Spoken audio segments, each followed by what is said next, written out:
नमस्ते दोस्तों, welcome back to our channel. आज हम एक्सप्लेन करेंगे मिराज मूवी को, तो बने रहे हमारे साथ। कहानी की शुरुआत 1989 में एक घर से होती है जहां हम एक 8 साल का बच्चा देखते हैं जिसका नाम निको है, जो अपनी माँ के साथ यहाँ रहता है। वही बाहर एक तूफान चल रहा था और बिजली कड़क रही थी। खैर, निको अपना गिटार लेके गाना गा रहा था और साथ में सामने रखी टीवी और कैमरे में इसको रिकॉर्ड भी कर रहा था। और ऐसे इसके पास अपनी बहुत सारी रिकॉर्डिंग्स के टेप होते हैं।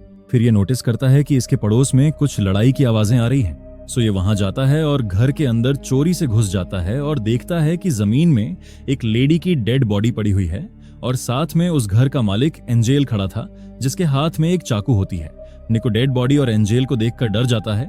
उसे लगता है किलर वही है और वहां से जल्दी से भागता है, बट रोड पे आते ही एक कार उसे टक्कर मार देता है और ये वहीं ऑन द स्पॉट बेचारा मर जाता है। पर एंजेल को इसके लिए काफी बुरा लगता है क्योंकि न तो ये अपनी वाइफ को मरते देखना चाहता था और ना ही निको को। और फिर उस एक्सीडेंट के बाद सबने एंजेल को चाकू के साथ देख लिया था। सो इसको पुलिस वाले ले जाते हैं। हालांकि आगे जाके ये निको की डेथ और अपनी वाइफ की डेथ के गिल्ट के मारे सुसाइड कर लेता है। लेकिन असली कातिल कौन है और असल में वहां पर क्या हुआ था, ये हम कहानी में आगे जानेंगे। सीन चेंज होता है और हम पूरे 25 साल बाद मतलब 2014 में एक छोटी सी फैमिली को देखते हैं। इसमें एक कपल होता है जिसमें वेरा, उसके पति डेविड और उनकी छोटी क्यूट सी बेटी ग्लोरिया थी।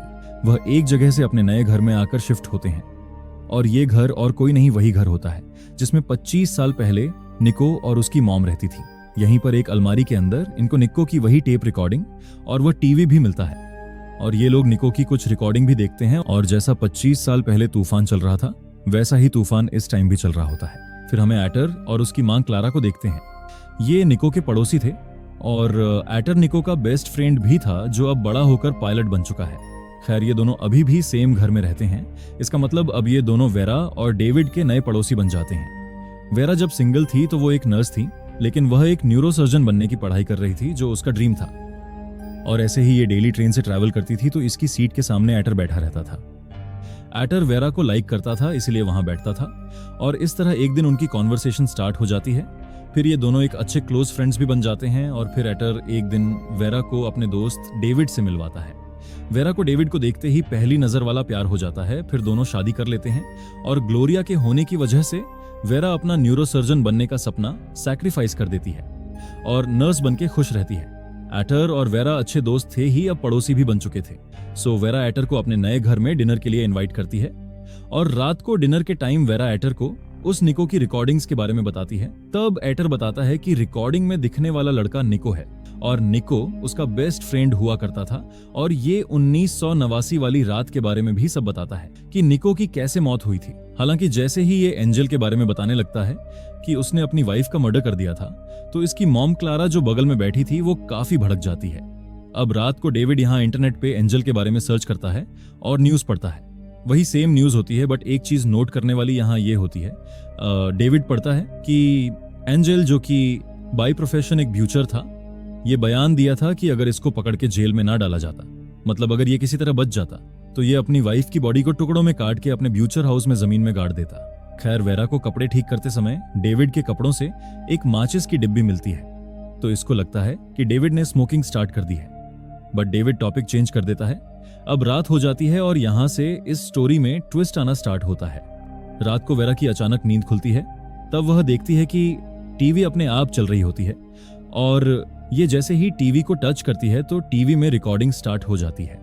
बट स्ट्रेंज चीज ये होती है कि ये टीवी में जब तक कोई टेप ना लगा हो तो वो नहीं चलती। और चेक करती है तो टीवी में जो कि रिकॉर्डिंग चल रही होती है उसका टेप बाहर बॉक्स में ही होता है। मतलब ये कोई रिकॉर्डिंग नहीं होती, ये असल में लाइव होता है। जी हाँ, मतलब जिसको ये देख रही होती है टीवी पे, वो इस टाइम लाइव 1989 में टीवी के सामने बैठा होता है। और जैसे ही वो टीवी के ऊपर वाला कैमरा ऑन करती है तो सेम निको भी वेरा को देखने लगता है अपने टीवी में लाइव। यानी कि ये टीवी और कैमरा दो अलग अलग टाइम को एक साथ जोड़ रही थी, यानी 1989 के टाइम को और प्रेजेंट के टाइम को। और इवन ये दोनों एक दूसरे से बात भी कर पा रहे थे, जैसे कि कोई वीडियो कॉल पे बात कर रहे हो। लेकिन ये कैसे पॉसिबल है? तो बेसिकली होता ये है कि आपको याद होगा बाहर जो तूफान चल रहा है उसकी स्ट्रेंज पावर्स की वजह से ये टीवी और कैमरा एक वर्म होल की तरह काम कर रहा था। ये दो टाइमलाइन को एक साथ जोड़ रही थी। अब कहानी में वापस आते हैं। पहले तो निको वेरा को देख के थोड़ा डर जाता है कि ये क्या हो रहा है, पर तभी निको को पड़ोसी की खिड़की से लड़ाई की आवाज आने लगती है।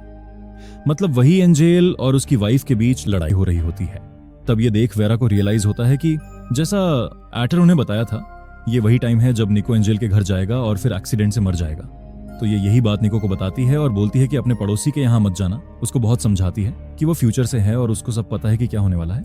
पर निको को कुछ समझ में नहीं आता। वह फिर भी अपने घर से बाहर जाता है अपने पड़ोसी के यहाँ जाने के लिए, पर इसके सामने से ऑलरेडी वो कार निकल जाती है। तो अब यहाँ ये होता है कि एक तरीके से वेरा ने निको की जान बचा ली होती है। तो इसको ऐसे समझते हैं कि जब कार की टक्कर से निको की मौत हुई थी वह था फर्स्ट टाइम लाइन, और अब जबकि वेरा ने निको को एक तरीके से बचा लिया है तो इससे सेकंड टाइमलाइन क्रिएट हो गई। तो यहाँ अब थियरी आती है बटरफ्लाई इफेक्ट की। उसके हिसाब से पास्ट में अगर हल्की सी भी चीजों को चेंज किया गया तो उसका इफेक्ट पड़ेगा फ्यूचर पे और पूरा फ्यूचर चेंज हो जाएगा। तो जब निको नहीं मरा, इसकी वजह से सेकंड टाइमलाइन क्रिएट हो गई और इसका फ्यूचर पे बहुत इफेक्ट पड़ा। एक ब्लिप के बाद वेरा को देखते हैं जो अपने हॉस्पिटल में जगती है, पर अब सारी नर्सेज इसको डॉक्टर करके बुला रही होती हैं, क्योंकि सबके हिसाब से ये एक न्यूरोसर्जन होती है जो ये टाइमलाइन 1 में नहीं थी। और अब अपनी बेटी ग्लोरिया के स्कूल जाती है तो उसे पता चलता है कि उसकी कोई बेटी यहाँ नहीं पढ़ती। दरअसल सेकंड टाइमलाइन में इसकी कोई बेटी नहीं होती, क्योंकि इसकी शादी डेविड से नहीं हुई होती। उसे कुछ समझ में नहीं आता। वह भागती हुई डेविड की ऑफिस जाती है।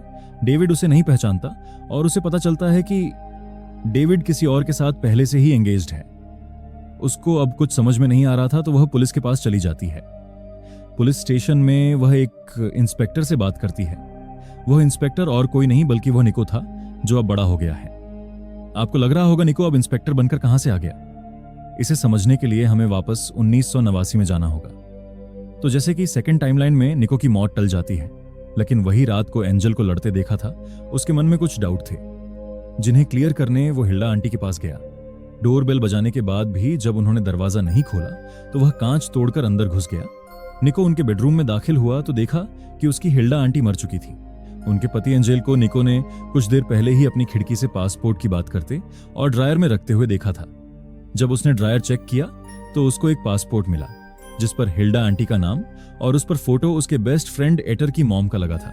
मतलब ये जाली पासपोर्ट बनवाया गया था इससे पहले कि वो कुछ समझ पाता। एंजेल आधम का उसके पैरों की आहट सुन वो जल्दी जल्दी सब कुछ समेटकर बेड के नीचे छिप गया। वह हाथ में 2 बैग लिए बेडरूम में दाखिल हुआ और मशीन चालू कर हिल्डा की लाश को काटने लगा। यह दिल दहला देने वाला मंजर निको वहीं बेड के नीचे दुबक कर अपनी आंखों से देख रहा था। डर के मारे उसकी हालत खराब थी। इतने में बेड के नीचे उसे एक घड़ी मिला जिसके बैग पर CM लिखा था। फिर निको जो कुछ उसने देखा था वो सब अपनी मां को और पुलिस वालों को बता देता है। एंजेल के खिलाफ पुलिस के पास कोई प्रूफ नहीं था और निको एक 8 साल का बच्चा है और इसने पुलिस को यह भी बताया कि फ्यूचर वाली एक लेडी ने इसकी जान बचाई है। यह सब सुनकर कोई भी उसकी बातों पर बिलीव नहीं करता और पुलिस वाले तो खास करके नहीं। हालांकि सिर्फ उसकी मां उस पर बिलीव करती है।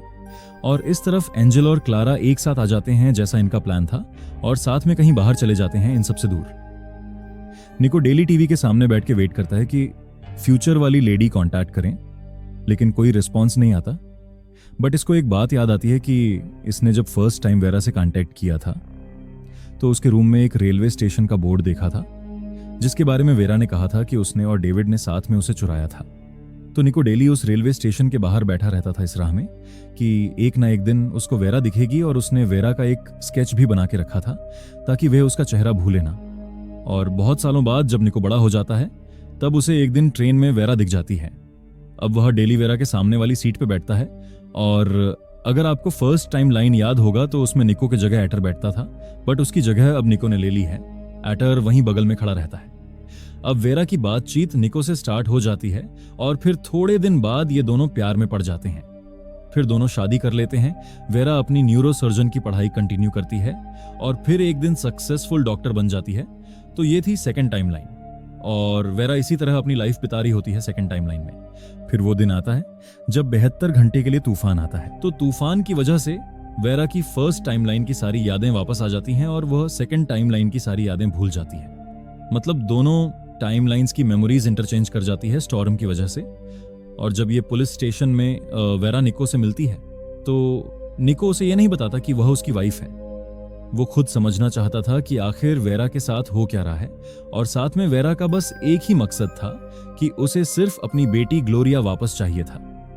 पर उसको वापस लाने का सिर्फ एक ही रास्ता था कि वापस से पास्ट में कांटेक्ट करके इवेंट को चेंज करना होगा, वैसे ही जैसे पहले था। मतलब जिस पॉइंट पे निको ने इंटरफियर किया था सेकंड टाइमलाइन में, उसको वहां से हटना होगा ताकि वेरा डेविड से मिल पाए और इसकी बेटी वापस आ पाए। इसीलिए सेकंड टाइमलाइन में वेरा निको के साथ तो रहती है, पर वेरा उसको बस एक इंस्पेक्टर समझ रही होती है।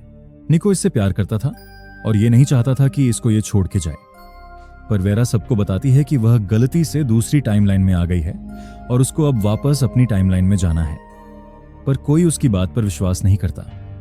वेरा को निको से बात करते समय पता चला कि इस टाइमलाइन में एंजेल ने सुसाइड नहीं किया, ना ही उसको जेल में डाला गया, क्योंकि फर्स्ट टाइमलाइन में एंजेल को पकड़ लिया गया था, पर सेकेंड टाइमलाइन में वो क्लारा के साथ भाग गया था। तो यहां वेरा को एक बात याद आती है कि एंजेल ने टाइमलाइन 1 में जेल जाने से पहले ये बोला था कि अगर वो पकड़ा ना जाता तो वो अपनी वाइफ की बॉडी को अपने ब्यूचर हाउस में दफना देता।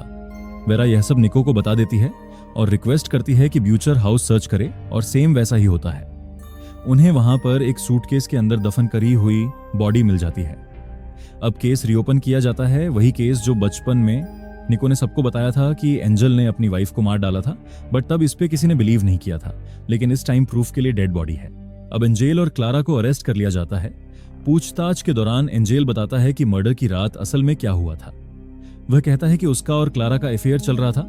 एक दिन जब मिसेस वाइज काम पे चली जाती है तो एंजेल क्लारा को फोन करके अपने घर पे बुलाता है, बट मिसेस वाइज मौसम खराब होने के कारण वापस आ जाती है और इन दोनों को बेडरूम में रंगे हाथों पकड़ लेती है। और फिर वो इतना गुस्सा हो जाती है कि चाकू लेके क्लारा को मारने के लिए भागती है।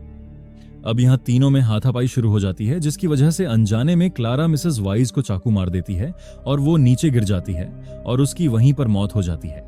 पर एंजेल चाकू क्लारा के हाथ से अपने हाथ में ले लेता है और तभी निको घर के अंदर आ जाता है और एंजेल के हाथ में चाकू देख लेता है।